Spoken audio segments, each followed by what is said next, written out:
नमस्कार प्यारे बच्चों, आज के वीडियो में आपका स्वागत है। आज इस वीडियो के माध्यम से हम इतिहास विषय के दूसरे पाठ की शुरुआत करेंगे, जिसका नाम है शिवाजी महाराज से पूर्व का भारत। तो सबसे पहले हम पाठ के बारे में जानते हैं। जो पाठ का नाम है, पाठ का नाम है शिवाजी महाराज से पूर्व का भारत। इसका अर्थ यह होता है कि जब शिवाजी महाराज राजा बने, उनके पहले भारत में किन किन राजघरानों ने राज किया और उन राजघरानों के कौन कौन से राजा भारत के किन किन प्रदेशों में और किन किन क्षेत्रों तक उन्होंने राज किया, इस बात की जानकारी हम इस दूसरे पाठ से जानेंगे। तो चलिए हम शुरुआत करते हैं। सबसे पहले 8वीं शताब्दी में भारत में विख्यात पाल वंश का शासन था। तो सबसे पहले जानते हैं 8वीं शताब्दी है क्या। शताब्दी का अर्थ होता है 100 साल तक का समय। तो यहाँ पर देखिए आप, 8वीं शताब्दी का अर्थ है 8वीं शताब्दी का अर्थ है ईस्वी सन 701 से लेकर ईस्वी सन 800 तक। मतलब 701, 702, 703 ऐसे करते करते 799, उसके बाद आएगा 800। ये 701 से लेकर 800 के बीच का जो 100 साल का समय है, इसको हम कहेंगे 8वीं शताब्दी। 8वीं शताब्दी जैसे 800 होता है, फिर 801 से लेकर ईस्वी सन 900 तक का ये जो 100 साल का समय होगा, इसको हम कहेंगे 9वीं शताब्दी। तो इस प्रकार से हम शताब्दी गिनते हैं। तो प्यारे बच्चों, इस समय कौन सी शताब्दी चल रही है? 2020 चल रहा है, यानी कि 21वीं शताब्दी चल रही है। तो चलिए हम पाठ के अंतर्गत जानकारी प्राप्त करते हैं। यहाँ पर देखिए आप सभी लोग, शिवाजी महाराज से पूर्व भारत की राजसत्ताएं। 8वीं शताब्दी में बंगाल में विख्यात पाल राजवंश की सत्ता थी। भारत के मध्य भाग में गुर्जर प्रतिहार सत्ता थी। गुर्जर प्रतिहार सत्ताओं ने आंध्र प्रदेश, कलिंग, विदर्भ, पश्चिम काठियावाड़, कन्नौज तथा गुजरात राज्य तक अपनी सत्ता का विस्तार किया। इन सारी बातों को हम अच्छे से समझते हैं मानचित्र के माध्यम से। तो आप यहाँ पर देखिए, यह भारत का मानचित्र हमने बनाया है और यह 8वीं शताब्दी की बात हम इस मानचित्र के माध्यम से जानेंगे। तो उस समय भारत का जो मानचित्र ऐसा नहीं था। भारत का जो भूभाग था और भी विस्तृत था, जैसे कि पाकिस्तान और यहाँ पर जो बांग्लादेश है, और बहुत सारे भाग थे जो भारत देश में जुड़े हुए थे, मतलब भारत देश के ही भाग थे। तो हम बात करते हैं 8वीं शताब्दी में, यह जो बंगाल में पाल राजवंश की सत्ता थी, जो बंगाल का क्षेत्र है, जो आज पश्चिम बंगाल राज्य के नाम से जाना जाता है, यहाँ पर पाल राजवंश के राजा राज करते थे। उनका यह क्षेत्र था। इस क्षेत्र में कोई दूसरा राजा राज्य नहीं करता था। कौन से काल में? 8वीं शताब्दी में। और उसी 8वीं शताब्दी में ही मध्य भारत में गुर्जर और प्रतिहार राजघरानों के राजाओं का राज्य था। ये गुर्जर और प्रतिहार राजघरानों के राजाओं ने अपनी सत्ता आगे चलकर और भी यहाँ से विस्तार किया। कहाँ तक विस्तार किया? कलिंग, यहाँ पर आंध्र प्रदेश, इसके साथ ही इधर विदर्भ और गुजरात, काठियावाड़, अनेक, और इसका जो यह क्षेत्र दिख रहा है आपको, इससे भी बड़ा उन्होंने अपने राज्य का विस्तार किया। पहले क्या होता था? जो राजा शक्तिशाली होता था, अपने आस पड़ोस के राजाओं पर आक्रमण करके यदि उसको हरा देता था, तो उसका भी राज्य, जीता हुआ राजा अपने राज्य में मिला लेता था। इस प्रकार से जीते हुए राजा का जो राज्य था, उसका विस्तार होता जाता था, वो बढ़ता जाता था।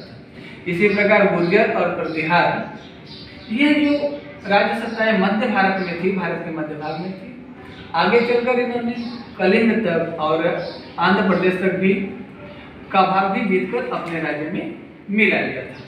आगे हम इसके बाद देखते हैं।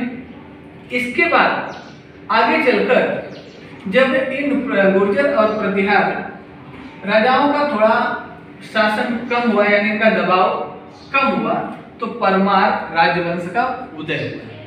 परमार के साथ ही साथ गढ़वाल राजवंश का उदय हुआ। परमार और गढ़वाल राजवंश के राजाओं ने ये जो गुर्जर प्रतिहार राजवंश का जो ये क्षेत्र है, धीरे धीरे इस पर अपना अधिकार जमाना चालू किया।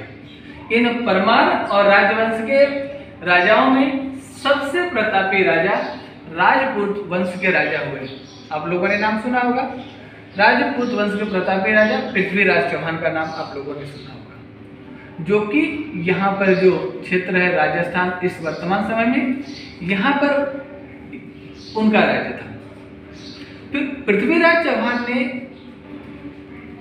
मोहम्मद गोरी से युद्ध किया।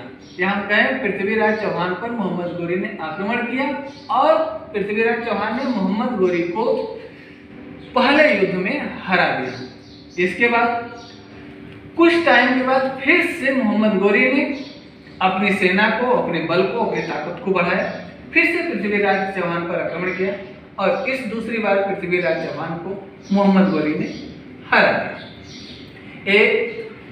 जब हरा दिया तो यहाँ से राजपूत वंश का जो नाम था वह खत्म हो गया, मतलब उसका शासनकाल खत्म हो गया। अब किसका शासनकाल आ गया? मोहम्मद गोरी का आ गया।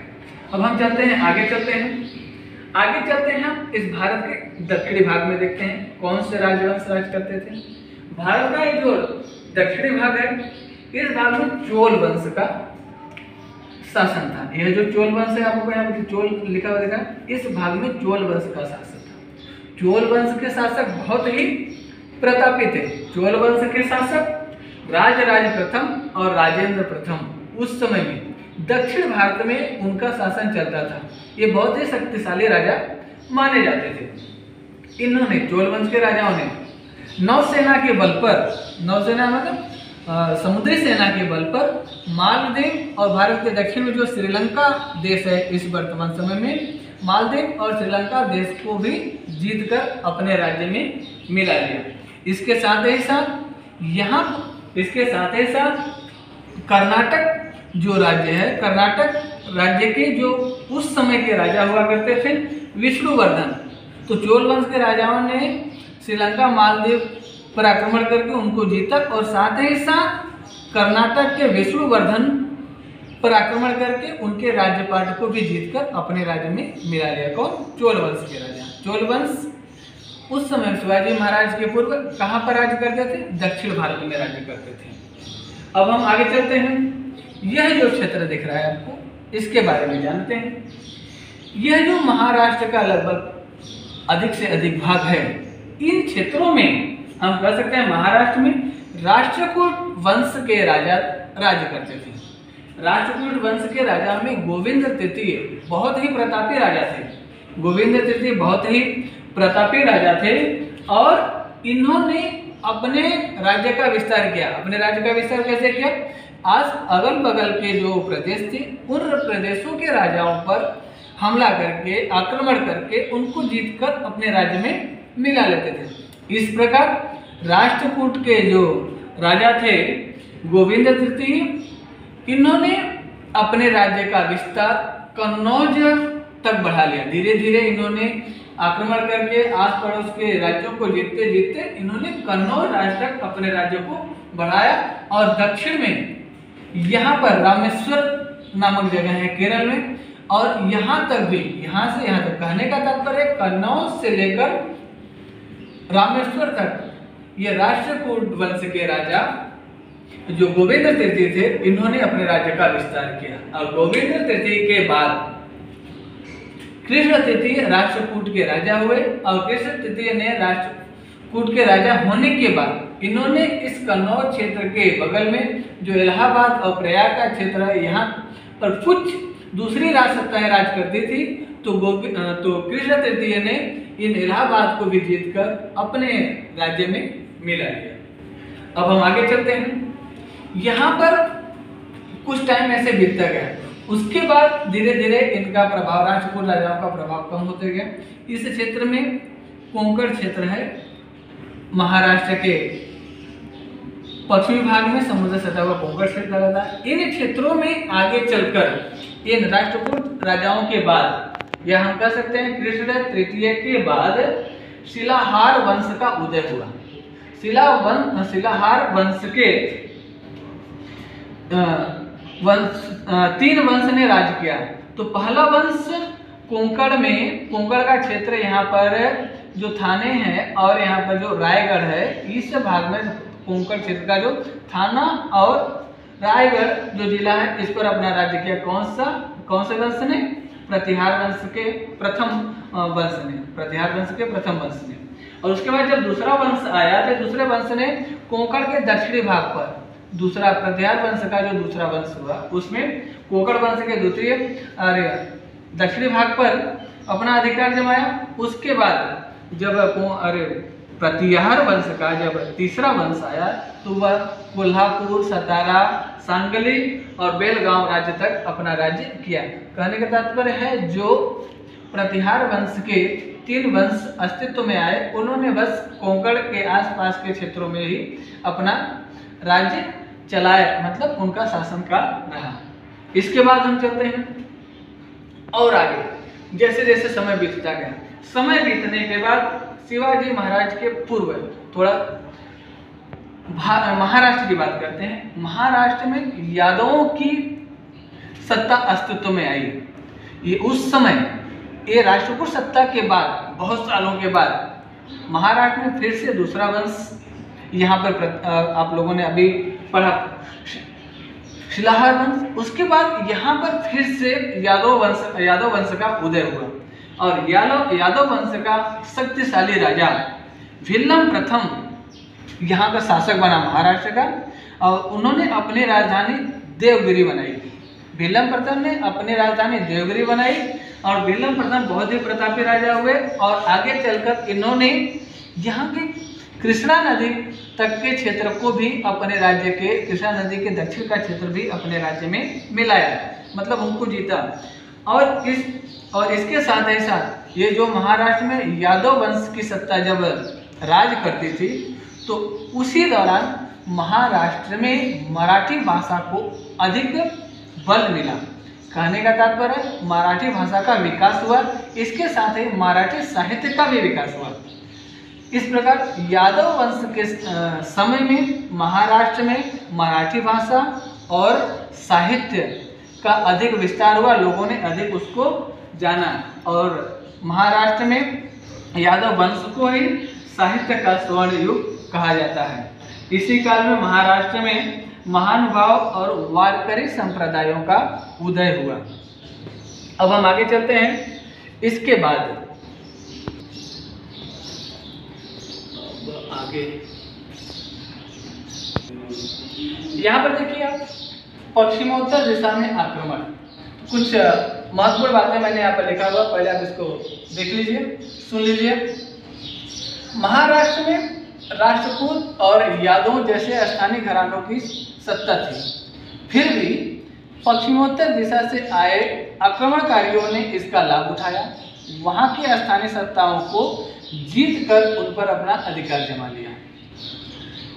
ध्यान दीजिए, यहाँ पर आप ध्यान दीजिए, मानचित्र में महाराष्ट्र का यह जो क्षेत्र है, यहाँ पर यादव और राष्ट्रकूट घरानों की सत्ता एकदम प्रबल थी, राज करती थी, और इनका जो क्षेत्र था इस मध्य भारत में एकदम प्रभावशाली था। लेकिन इन राजाओं ने इधर पश्चिमोत्तर भारत की तरफ ध्यान कम दिया। जब इन पश्चिमोत्तर भारत की तरफ इन राजाओं ने कम ध्यान दिया, इसका लाभ अरब देश के राजाओं ने उठाया और अरब देश के राजाओं ने पश्चिमोत्तर भारत के सिंध प्रांत पर आक्रमण करके सिंध प्रांत के कुछ भागों को जीतकर उस पर अपना अधिकार जमा लिया। फिर धीरे धीरे ये राज करते रहे, चुपचाप राज करते रहे, बहुत दिनों तक इन्होंने शांतिपूर्वक राज्य किया। उसके बाद क्या हुआ, अरब सत्ताधारियों ने धीरे धीरे चुपचाप आगे बढ़ते बढ़ते अपने बल को, अपनी सेना को बढ़ाया। फिर ये अरब का जो सुल्तान था, जिनका नाम था मोहम्मद बिन कासिम ने, वह सिंध प्रांत पर फिर से आक्रमण करता है और सिंध प्रांत के और बड़े क्षेत्र को वह जीतकर अपने कब्जे में ले लेता है और वहां का राजा बन जाता है। इस प्रकार से मोहम्मद बिन कासिम ने सिंध प्रांत को जीतकर अपना अधिकार वहां पर जमाकर खुद राजा बन गया। उसके बाद आगे चलकर धीरे धीरे सालों 2 साल और आगे बढ़ने पर भारत देश में अफगानिस्तान की तरफ से अफगानी और मुगल शासक ने धीरे धीरे भारत के प्रदेशों पर आक्रमण कर उन पर अपना अधिकार जमाना चालू कर दिया। इस प्रकार भारत में धीरे धीरे अफगानी, अरबों और मुगल सत्ता का अस्तित्व भारत में धीरे धीरे बढ़ता चला गया। आगे चलकर 11वीं शताब्दी में क्या हुआ? तुर्कियों ने भारत पर आक्रमण किया और उन्होंने अपनी सत्ता का विस्तार करते हुए भारत के पश्चिमोत्तर भाग को जीतते हुए आगे बढ़े और भारत के बहुत बड़े विशाल क्षेत्र पर अपना अधिकार कर लिया। इसी दौरान महमूद गजनवी, जो कि गजनी का सुल्तान था, उसका समय आया। जैसे ही वह राजा बना तो महमूद गजनवी ने क्या किया? उन्होंने पता किया कि जो भारत में बड़े बड़े मंदिर हैं, इन मंदिरों में बहुत बड़ी मात्रा में, बहुत अधिक मात्रा में हीरे जवाहरात भरे पड़े हुए हैं। उनको जैसे ही पता चला महमूद गजनवी को, तो क्या किया महमूद गजनवी ने? भारत के सारे मंदिरों को लूटना चालू कर दिया, जिसमें सोमनाथ, वृंदावन और भी बहुत सारे मंदिर थे। सारे मंदिरों को लूटा और एक बार नहीं कई बार लूटा और अपार धन संपत्ति, हीरे जवाहरात उस मंदिरों से वह अपने देश उठा कर लेकर चला गया। उसके बाद जब महमूद गजनवी के बाद बख्तियार खिलजी ने भारत पर आक्रमण किया और जब उसका शासनकाल आया तो महमूद गजनवी ने यहाँ पर जो इस वर्तमान समय में बिहार राज्य है, तो सबसे पुरानी जो यूनिवर्सिटी है, विश्वविद्यालय नालंदा विश्वविद्यालय बहुत बड़ी लाइब्रेरी थी, पुस्तकालय था। तो उन्होंने बख्तियार खिलजी ने नालंदा विश्वविद्यालय की जो लाइब्रेरी थी या जो ग्रंथालय था, उसको उन्होंने जलाकर सारे पुस्तकों को एकदम खराब कर दिया। इस प्रकार से आज हमने शिवाजी महाराज के पूर्व भारत में कौन कौन सी सत्ताएं राज करते थे और कौन कौन से राजा थे, उनके बारे में हमने जानकारी प्राप्त की। अब सभी इस वीडियो को ध्यानपूर्वक सुनते हुए एक से अधिक बार देखिए, जरूरी आपको इस वीडियो के माध्यम से दी गई जानकारी आपको समझ में आएगी। इस दूसरे पार्ट के बचे हुए भाग के साथ हम दूसरे वीडियो में आपके साथ उपस्थित होंगे। तब तक के लिए नमस्कार।